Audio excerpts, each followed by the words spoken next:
Sabi ng Panginoong Hesus, kung magkagayon, kung may magsabi sa inyong sino mang tao na narito ang Kristo o nariyan, huwag niyong paniwalaan. Oo, tama. Dapat hindi tayo... Sapagkat may magsisilitaw ng mga bulaang Kristo at bulaang propeta at mga nagpapakita ng mga dakilang tanda at kababalaghan. Ano pat ililigaw kung maaari, pati ng mga hirang. Amen! Di niyo ba pansin ang panilinlang ng mga bulaang Kristo at maging mga bulaang propeta? Nasasaad na sa mga huling araw, may mga bulaang Kristo na manlilin lang sa mga tao. Kaya nga, naniniwala kami na lahat na nagpapatotoo sa pagdating niya ay tiyak na bulaan. Hindi na natin kailangan magsiyasat pa. Dahil sa pagdating ng Panginoon, tiyak na siya'y mag-ahayag sa atin. Amen. At naniniwala ako na ito ang tamang pagpapatupad. Amen! Sige, anong masasabi niyo riyan? Tiyo, Tama si Pastor Yang. Hanggat tapat tayo sa ngalan ng Panginoong Hesus at hindi natin tinatanggap ang bulaang Kristo, inspirasyon sa atin ang kanyang pagdating. Amen! Ngayon, yaong nangangaral na ang Panginoon ay nagbalik na, ay tiyak na bulaan. Hindi natin dapat pakinggan o tanggapin ang sino man sa Amen. Sinabi sa atin ng Panginoong Hesus, sa mga huling araw darating ang mga bulaang Kristo at propeta upang linlangin tayo. Takot tayo sa panlilinlang kaya hinihintay natin ang magiging pahayag ng Panginoon. Palagay niyo walang masama sa ganitong aral? Sinabi niyong lahat na nagpatotoo sa kanyang pagbabalik kay bulaan, nagkakamali kayo riyan. ipaliwanag mo nga. Sinabi ng Panginoong Hesus na babalik siya. Tahasan mo sinasabing bulaan siya? Tama. Hindi ba kayo natatakot na salungatin ng Diyos? Hindi yun simpleng bagay lang. Tama siya. Sinabi sa Biblia yon. Datapot pagkahating gabi may sumigaw, narito ang kasintahang lalaki. Magsilabas kayo upang salubungin siya. Paano mo ipapaliwanag yan? Sabi sa atin ng Panginoong Hesus, naririnig ng mga tupa ng Diyos ang kanyang tinig. Pagdating ng Panginoon, tiyak na gagawin niya ang kanyang sasabihin. Sa pakikinig sa tinig ng Panginoon, sinasalubong at tinatanggap siya ng tao. Kung pinatototohanan ng mga tao ang pagdating niya at hindi natin sinaliksik o siniyasat yan, paano natin maririnig ang tinig ng Panginoon? Kung magkukulong kayo sa kwarto at maghihintay ng paghahayag, hindi ito matuturing na paghihintay. Malinaw na nagbalik na ang Panginoon, subalit hindi niyo siya tinatanggap. Hindi man maganda sabihin to, ngunit kayo ang sanhi ng sarili niyong pagkawasak. Tama siya.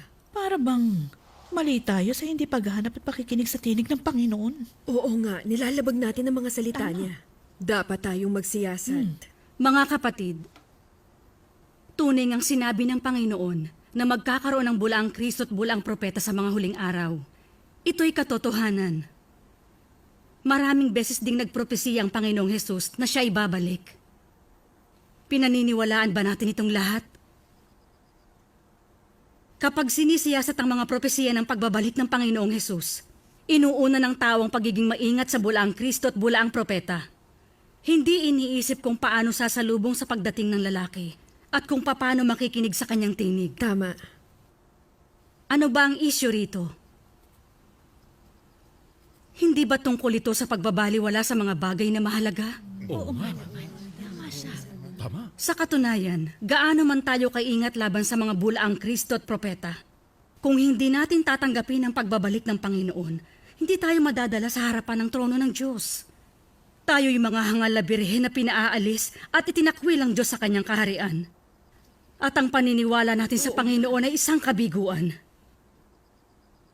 Tama ang mga sinasabi niya. Ang susi sa kung matatanggap natin ang pagbabalik niya o hindi, ay kung naririnig natin ang tinig niya o Tama hindi. siya.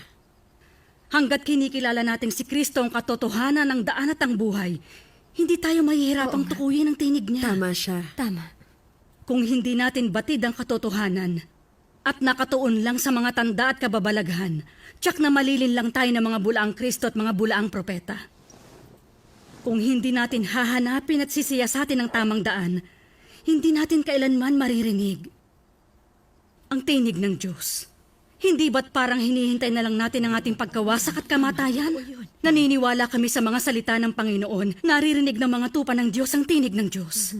Ang mga tunay na may talino at kalibre at nakakarinig sa tinig ng Diyos ay hindi malilin lang ng mga bulaang Kristo at mga propeta.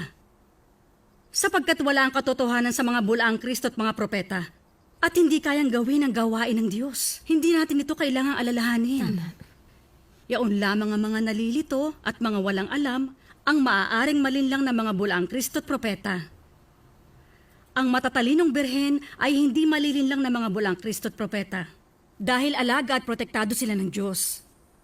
Pagkat nang nilikha ang tao, ang matatalinong birhen ay binigyan ng kakayahang makilala ang mga bulaang Kristo at propeta. Kaya nga ang mga tupa ng Diyos ay naririnig ang kanyang tinig na siya ang mismong itinalaga ng Diyos. Unti-unting lumilinaw. Tanging mga hangal lang ang naglaan sa kanilang mga sarili sa paglaban sa mga bulang Kristo at propeta at binabaliwala na hanapin at siyasatin ang pagbabalik ng Panginoon. Kung gusto nating salubungin ang pagbabalik ng Panginoon at hindi malinlang ng mga bulang Kristo at mga bulaang propeta, kailangan nating maunawaan kung paano nililinlang ng mga bulang Kristo ang mga tao. Kung ganoon, paano ba sila nakakapanlin lang? Sa totoo lang, sinabi na sa atin ng Panginoong Hesus ang mga gawin ng mga bulaang Kristo at maging ng mga bulaang propeta. Winika ng Panginoong Hesus, sapagkat may magsisilitaw na mga bulaang Kristo at bulaang propeta at magpapakita ng mga tanda't kababalaghan. Ano pat ililigaw kung maaari pati ng mga hirang. Ipinapakita sa atin ang mga salita ng Panginoong Hesus na ang mga bulaang Kristo at propeta ay nakadepende sa pagsasagawa ng mga tanda at kababalaghan para linlangin tayo. Ito ang patunay ng panlilinlang sa mga tao ng mga bulaang Kristo. Ayon sa Panginoon, ang mga bulaang Kristo ay gumagamit ng mga tanda't kababalaghan para makapanlin Oo lang. nga, totoo yan. Dito, dapat nating maintindihan bakit gumagamit ang mga bulaang Kristo ng mga tanda't kababalaghan para linlangin ng marami. Bakit nga ba? Higit sa lahat, ang mga bulaang Kristo at mga bulaang propeta ay salat sa katotohanan. Sa katangian at diwa, sila'y lubhang masasamang espiritu. Kaya nga kailangan nilang umasa sa mga tanda at kababalaghan para linlangin ang mga tao. Kung taglay ng mga bulaang Kristo at propeta ang katotohanan, hindi sila gagamit ng mga tanda at kababalaghan para linlangin ang tao. Ganito kasi yan. Nagsasagawa ng mga tanda at kababalaghan ng mga bulaang Kristo at propeta dahil yun lang ang kaya nilang gawin. Totoo yan. At sakaling hindi natin makita ito, madali nila tayong malilinlang. Tanging si Kristo lang ang katotohanan ng daan at ang buhay. Ang tanging makapagpapahayag ng katotohanan, makapagpapakita ng daan at makapagbibigay buhay. Siya si Kristo. Amen. Silang walang kakayahang magpahayag ng mga katotohanan ay tiyak na mga bulaang Kristo. Sila'y mga huwad. Ito ang pangunahing batayan ng pagtukoy sa mga bulaang Kristo at mga propeta. Lahat ng naghahanap at nagsisiyasat sa tunay na daan ay dapat tumalima sa prinsipyong ito para hanapin at tiyakin ang tinig ng Diyos. At hindi sila magkakamali rito. Inilantad na ng makapangyarihang Diyos ang mga gawin ng mga bulaang Kristo at maging ng mga bulaang propeta. Basahin natin ang ilang talata ng mga salita ng Diyos. Makabubuti ng makinig tayo. Mabuti na pakinggan muna natin sila at purbahan natin. Winika na makapangyarihang Diyos. Kung sa kasalukuyan, mayroong isang tao na darating na kayang magpakita ng mga tanda at kababalaghan, at kayang palayasin ng mga demonyo at magpagaling, at magpakita ng mga milagro, at magwikang sila ang tinutukoy na pagdating ni Jesus, kung gayon ito ang huwad na masasamang espiritu, at ang gumagaya maging kay Jesus. Pakatandaan nyo, hindi nag-uulit ng parehong gawain ng Diyos. Ang buong gawain ni Jesus ay kumpleto na at ganap. At ang Diyos ay hindi na kailanman magsasagawa pa ng pareho ring gawain. Sa mga pagkaintindi ng tao, ang Diyos ay dapat na laging magpakita ng mga tanda at kababalaghan. Dapat laging magpagaling at magpalayas ng mga demonyo. At dapat laging maging katulad ni Jesus. Ngunit sa panahon ngayon, ang Diyos ay hindi na katulad noon. Kung nitong mga huling araw, ang Diyos ay nagpapakita pa rin ng mga tanda at kababalaghan at nagpapalayas pa rin ng mga demonyo at nagpapagaling. Kung ginawa niya ang eksaktong mga ginawa ni Jesus, kung gayon, uulitin ng Diyos ang parehong gawain. At ang gawain ni Jesus ay walang magiging kabuluhan o magiging silbi. Walang kabuluhan ng halaga. Ganun pala yun. Kaya isinasagawa ng Diyos ang isang yugto ng gawain sa bawat panahon. Kapag ang isang yugto ng kanyang gawain ay nakumpleto na, ito ay agad na ginagaya ng mga masasamang espiritu. At matapos simulan ni Satanas na sundan ang yapak ng Diyos, ang Diyos ay nagpapalit ng pamamaraan. Kapag nakumpleto na ng Diyos ang isang yugto ng kanyang gawain, ito ay ginagaya ng masasamang espiritu. Kailangan ninyong maging malinaw tungkol sa mga bagay na to. Hindi kailanman nakiayon ng gawain ng Diyos sa mga pagkaintindi ng tao. Dahil ang kanyang gawain ay laging bago at hindi kailanman luma. Hindi niya kailanman inuulit ang gawaing luma. Sa halip ay sumusulong sa gawaing kailanman ay hindi pa nagawa. Ibig sabihin, madami siyang ginagawa na bago sa paningin ng iba. Parang magandang